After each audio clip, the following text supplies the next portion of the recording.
Quels sont mes dons? En quoi je suis bonne? Quels sont mes talents? Quelles sont mes compétences? Qu'est-ce qui fait ma différence? À quoi je sers? Quelle est ma mission sur Terre? Tout ça, ce sont des questions que tu te poses peut-être. Ces questions, moi aussi, je me les suis posées à un moment de ma vie où j'avais envie de donner du sens à ce que je faisais. Et peut-être que toi, en ce moment, tu es en train de te poser ces questions. Ou alors, c'est un cheminement que tu as déjà traversé et tu as réussi à mettre des mots sur ce que tu traversais. Peu importe où tu te situes en regardant cette vidéo, l'objectif, c'est que tu puisses repartir avec la conviction que tes talents en organisation peuvent être monétisables, qu'ils ont de la valeur et qu'il est temps que tu le considères tout simplement. Très souvent, quand quelque chose est évident pour nous, on a tendance à le banaliser. Je ne sais pas pour toi, mais moi, c'était mon cas. J'avais plein de dons, plein de talents, mais pendant longtemps, je n'ai pas su mettre des mots là-dessus, je n'ai pas su définir quelles étaient mes passions, etc. Ce qui fait que, étant entourée d'artistes, de personnes qui pratiquaient leur art et pour lesquelles c'était facile de savoir pourquoi ils étaient bons, etc., ben moi, j'ai galéré et j'ai mis du temps à savoir ce qui était vraiment fait pour moi. Et si tu navigues autour de mes contenus, autour de l'organisation, si l'organisation te passionne, si tu t'intéresses au métier d'OBM, il se peut que tu aies parcouru le même chemin que moi. Les profils intégrateurs dont je vais te parler dans cette vidéo vivent exactement ça. Avant de te parler de ce rôle d'intégrateur qui m'a amené à créer tout ce que j'ai fait autour de Projet OBM, je vais te parler de comment j'ai commencé à mettre un mot sur ce que j'aimais faire et sur ma passion. Parce que oui, aimer organiser, aimer structurer, ça peut être une passion, ça peut être un talent, c'est de l'art, c'est de la créativité, tout comme quelqu'un qui crée de la musique. Et ça, il est temps que tu le comprennes.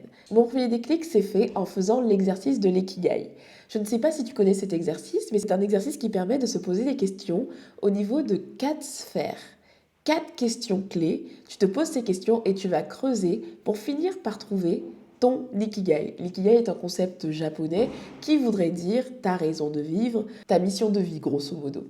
Alors j'ai fait cet exercice en 2017 et ça a été une vraie révélation pour moi. Les 4 questions que cet outil aborde sont ce dont le monde a besoin, ce pourquoi tu es doué, ce pourquoi tu peux être payé et ce que tu aimes. Et en gros, c'est un exercice, si tu veux prendre le temps, tu peux aller explorer, où tu vas te poser ces questions et tu vas venir creuser pour chercher ce qui t'anime au quotidien. Ça a été le premier pas de mon déclic parce que c'est là que j'ai réalisé que dans toutes les sphères, ce qui revenait, c'était l'organisation, c'était le fait de gérer des projets. J'ai réalisé que j'aimais bien organiser des vacances, j'ai réalisé que j'aimais bien organiser des mariages, alors même que je n'étais pas wedding planner. Il y avait beaucoup de choses qui tournaient autour de l'organisation. J'étais une fan de papeterie. En fait, tout ça, en faisant l'ikigai, m'a montré à quel point, en fait, beaucoup de choses dans ma vie tournaient autour de l'organisation. Et c'est déjà après cet exercice-là que j'ai commencé à assumer que l'organisation était mon don et mon talent et que c'est ce qui me passionnait tout simplement. Avant cela, c'était pas évident et peut-être que tu traverses la même chose que moi. Si tu aimes l'organisation, personne de prime abord se dit que c'est une passion. Encore moins quelque chose qui peut être aussi un métier, tu vois. Encore moins que tu peux peut-être monétiser ça. Et moi, ça a été le point de départ parce que du coup, j'ai commencé à créer du contenu autour de l'organisation. C'est ce qui m'a permis de créer Et si on avançait en 2018. L'idée était d'aider des personnes à mieux s'organiser au quotidien. Sauf que j'ai réalisé, en devenant coach en productivité, du coup, c'est le début de mon activité, c'est comme ça que je me suis lancée, j'ai réalisé qu'il me manquait une pièce du puzzle. Parce que j'étais coach et du coup j'accompagnais des personnes dans leur individualité, alors que finalement ce que j'aimais, c'était beaucoup interagir avec les personnes. C'était faire partie de projets, c'était faire partie d'une entreprise, d'un système, de quelque chose où j'organisais et pas juste l'organisation individuelle. Et cette partie qui me manquait m'a même fait douter, m'a même fait me demander, mais suis-je faite pour l'entrepreneuriat? Parce que finalement, en tant que salarié, étant donné que j'avais un poste où j'avais un peu d'organisation, pourquoi pas revenir au salariat pour encore plus m'épanouir? Parce que ça commençait un peu à me fatiguer d'accompagner des personnes en individuel sur leur propre organisation personnelle. Il y avait un truc qui me manquait. Et c'est là, du coup, en 2020, que se passe la deuxième phase de révélation pour moi.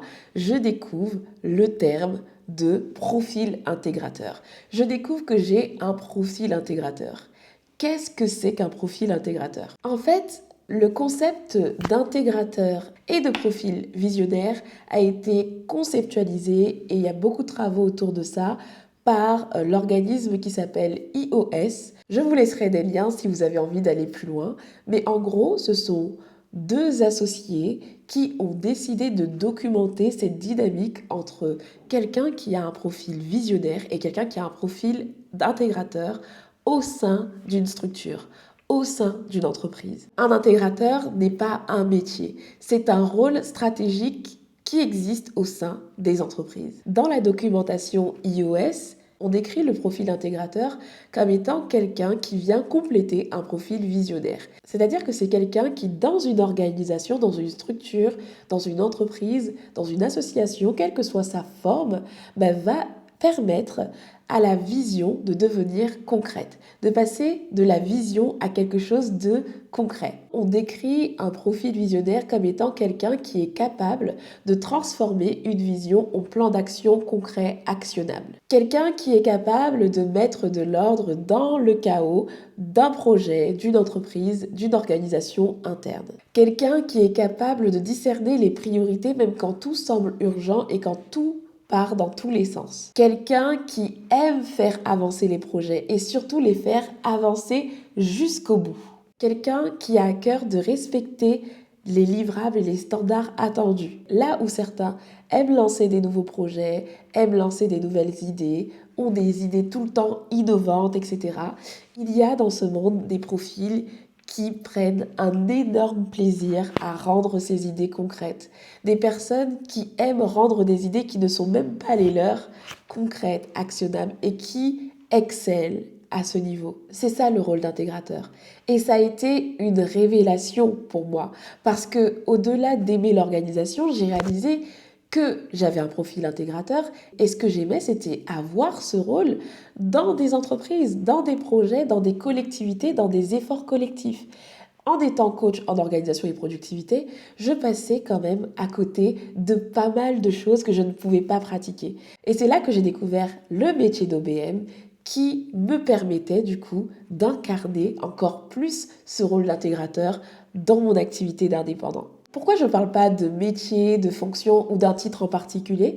Parce que quand tu as un profil intégrateur, tu ne cherches pas forcément un titre, tu cherches à incarner un rôle particulier au sein d'un système, au sein d'une organisation. Et quand tu penses comme ça, avoir des compétences ne suffit pas. Tu dois aller beaucoup plus loin que ça. Tu réfléchis ta posture comme étant un rôle dans un écosystème, ta fonction dans un business, ta valeur stratégique. Et là, tu regardes cette vidéo et tu te demandes peut-être, est-ce que j'ai un profil intégrateur, moi? Alors, je vais partager avec toi des signes qui montrent que potentiellement tu as un vrai profil intégrateur. Tu as absolument besoin de clarté pour avancer. C'est-à-dire que si c'est le chaos, si tu n'as pas une vision claire, si c'est pas planifié, organisé, tu vas avoir du mal à avancer. D'ailleurs, tu es vite frustré quand c'est flou, quand c'est chaotique, quand c'est désorganisé, quand les informations sont éparpillées partout, quand c'est pas carré.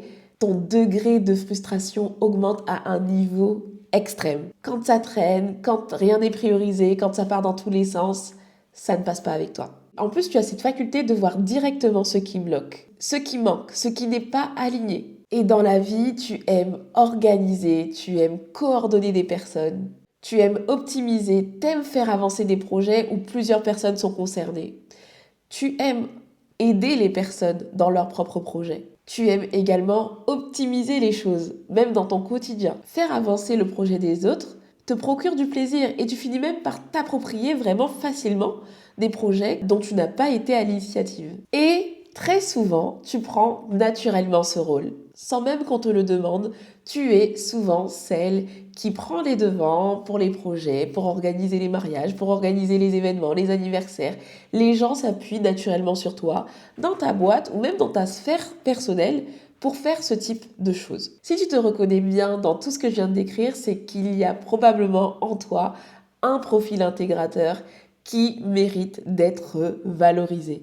Et maintenant, tu te dis, mais du coup, comparé au profil visionnaire que j'ai mentionné plus tôt, Quelle est la différence? Le profil visionnaire, lui, n'a pas une forte appétence pour la structure, l'organisation, le management, etc. C'est quelqu'un qui va avoir des grandes idées, des personnes qui vont avoir une ambition incroyable, qui vont avoir des idées à la pelle, mais qui vont avoir du mal à aller au bout de ces idées parce qu'ils vont les commencer, ils aiment bien commencer des choses, mais par exemple, ils vont pas avoir l'énergie d'aller au bout des choses, ils vont pas avoir l'énergie de coordonner les acteurs autour du projet. Ce sont des personnes qui sont très dans l'inspiration, dans le créatif, etc.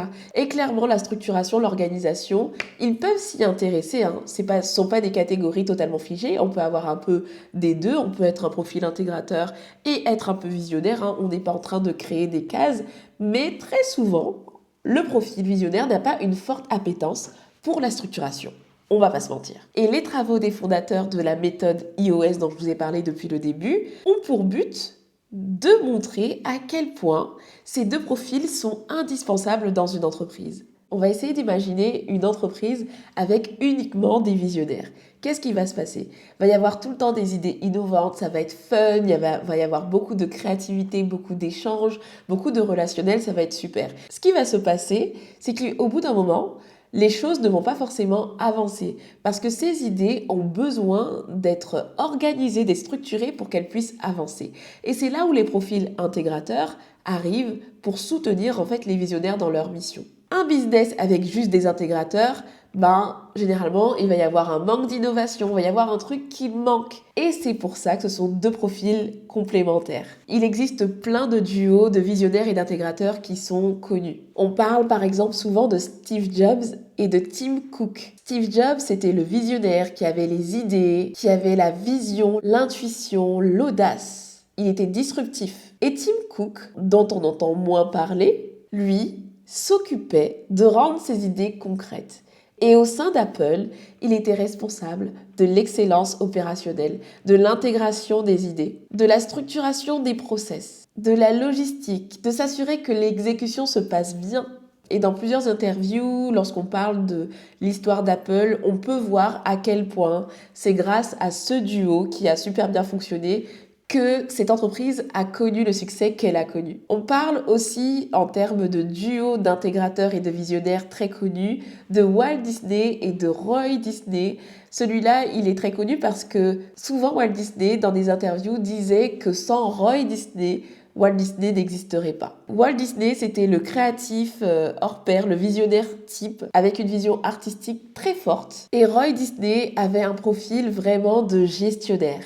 Il structurait, il maîtrisait les finances, il rendait les projets viables. Et puis, un troisième duo dont je peux vous parler, celui-là on n'en parle pas, et cette fois un duo féminin, parce que oui, il y en a aussi, c'est Oprah Winfrey et sa collaboratrice, Sheri Salata. Sheri Salata, je suis sûre que tu n'en as jamais entendu parler. Pourtant, c'est la productrice qui est derrière la plupart des émissions d'Oprah. C'est son bras droit, clairement. Oprah est connue pour maîtriser son message, pour inspirer, pour avoir des idées innovantes, etc. Pour inviter des personnes et les interviewer avec un format incroyable. Et Sheri, c'est celle qui gère les équipes, qui gère la production et s'assure que les opérations quotidiennes autour des activités d'Oprah soient bien réalisées. Toutes les personnes dont je t'ai parlé, tous les duos dont je t'ai parlé, ont permis la réalisation de grandes choses. Je ne sais pas si tu réalises, parce qu'on parle quand même d'Apple, on parle de Walt Disney, on parle d'Oprah Winfrey qui a un succès phénoménal. Moi, ce que j'ai réalisé lorsque j'ai découvert ce profil intégrateur, c'est que lorsque chacun réussissait à briller à sa place, c'est-à-dire dans son couloir, il pouvait se passer des choses extraordinaires. Et je ne sais pas si tu as remarqué, mais à chaque fois, je t'ai cité deux prénoms, deux personnes, et très souvent, c'est le nom du visionnaire que l'on connaît partout. C'est-à-dire que pour Apple, c'est Steve Jobs. Pour la marque Oprah Winfrey, c'est Oprah que l'on connaît. Pour Walt Disney, on connaît Walt Disney. D'ailleurs, la marque porte le nom de Walt Disney. Et c'est là où ça m'amène à te parler de ce profil intégrateur. Parce qu'il n'est pas du tout mis en lumière. C'est un profil qui est précieux, mais qui est très souvent discret. Lorsque tu as un profil intégrateur, Très souvent, tu t'en fiches d'être dans la lumière, tu vois. T'as pas forcément envie de briller. En fait, t'es tellement intéressé par la performance interne de l'entreprise que voilà, t'es pas celle ou celui qui va être exposé, qui va chercher à devenir une star d'Internet. Et c'est là où c'est challengeant pour les profils intégrateurs. Parce que aujourd'hui, lorsqu'on a un profil intégrateur, il faut quand même oser l'assumer. Il faut quand même pouvoir incarner un certain leadership pour briller en tant que profil intégrateur. Ça ne veut pas dire que parce que tu n'aimes pas la scène, parce que tu ne veux pas être sous les feux des projecteurs, que tu n'as pas quelque chose à apporter, que tu n'as pas quelque chose de grand à apporter à ce monde. Et aujourd'hui, plein de visionnaires peuvent en témoigner. Sans leur bras droit, sans leur COO, sans leur profil intégrateur, quelle que soit l'étiquette qui est rattachée à ce profil intégrateur, il n'y arriverait pas. Moi, je rêve d'un monde où on donne de la valeur au numéro 2. D'un monde où les numéros 2 n'ont pas honte d'être des numéros 2. Un monde où les numéros 1 respectent leur numéro 2 et valorisent ce rôle. Afin que les numéros 2 qu'il y a en nous, parce que moi j'aime trop ce rôle, même si, comme tu peux le constater avec tout ce que je fais, j'ai quand même un profil visionnaire, le rôle d'intégrateur est un rôle qui me tient tellement à cœur, celui d'accompagner un visionnaire dans sa mission, celui d'intégrer une boîte, de structurer l'interne, de faire en sorte que les choses roulent, de manager, de coordonner des équipes, de faire en sorte qu'une vision qui n'est pas la mienne se réalise, tout ça me tient à cœur. Je rêve que les numéros 2 que nous sommes mettent de la valeur sur ce rôle, mettent de la valeur sur ce qu'elles font, sur ses talents, sur ses compétences qui sont précieuses au développement des entreprises et des projets aujourd'hui. Ces choses que tu fais naturellement, ces talents que tu as, ces compétences en organisation, structuration, management, peu importe comment tu les as eus, ces trucs, ces compétences, il est temps que tu les monétises. Tu peux les monétiser à travers un emploi salarié, c'est la base, ça tout le monde le sait, tu peux très bien devenir voilà cadre, je sais pas, comme moi j'étais responsable qualité, c'est une façon de monétiser effectivement ses compétences. Mais si tu es sur cette chaîne, si tu écoutes cet épisode de podcast, c'est que tu souhaites te lancer à ton compte ou que tu es même déjà lancé à ton compte. Et ces talents que tu as ne peuvent pas être des choses que tu ne valorises pas. Ça ne peut pas rester gratuit. Ton profil intégrateur peut briller à travers le métier d'OBM, mais à travers tellement plein d'autres titres. Le terme OBM veut dire Online Business Management, c'est-à-dire gestionnaire d'entreprise en ligne. Moi, je veux que tu retiennes gestionnaire d'entreprise. Si tu regardes cette chaîne YouTube, si tu écoutes cet épisode de podcast, il se peut que tu sois juste passionné de la gestion, du fait d'organiser, de structurer, de manager. L'idée est de te demander aujourd'hui comment tu peux créer une activité où cette zone de génie, ce talent d'intégratrice que tu as, tu peux le valoriser au point où tu crées une activité rentable qui est au service de tes ambitions, au service de ta vision de vie et qui te permet de t'épanouir. Que tu deviennes chef de projet, chef d'équipe, fractional COO, bras droit opérationnel, en réalité, je m'en fiche strictement. C'est ce que je dis toujours aux membres de projet OBM. Tout ce qui compte pour moi, c'est que tu finisses par comprendre que en toi, tu as un potentiel réel et que ce potentiel peut être valorisé à travers un métier où tu incarnes le rôle d'intégrateur et où tu es bien rémunéré pour l'incarner. Voilà, c'est ce que j'avais envie de te partager en ce début d'année pour que tu reprennes confiance en tes talents, en tes dons, en tes compétences, en ce qu'il y a en toi, en ce qui t'anime, ce que tu as envie de faire pour les entrepreneurs, pour les visionnaires qui te tiennent à cœur. Tout ça a de la valeur et je t'encourage à réaliser cette valeur et tout ce que tu feras du coup autour de ces compétences, réalise que ce n'est pas des choses que tu dois vendre à petit prix. Parce que, comme on l'a vu, lorsqu'on met à disposition ces compétences au service de projets grandioses, ça fait de belles choses, des choses extraordinaires. Donc ça a une grande valeur et il faut que tu le gardes en tête. J'espère que c'est une vidéo qui t'a aidé à reprendre confiance en toi, reprendre confiance en ce qui t'anime et t'encourage à donner de la valeur à ce que tu fais déjà au quotidien. On arrive à la fin de cet épisode de podcast. J'espère que c'est un épisode qui t'a plu. S'il t'a plu, n'hésite pas à me faire ton retour dans les commentaires, à partager la vidéo, à liker, à t'abonner à la chaîne YouTube si ce n'est pas encore fait, si tu me regardes sur YouTube. Et puis je te donne très vite rendez-vous pour un prochain épisode. Ciao, ciao.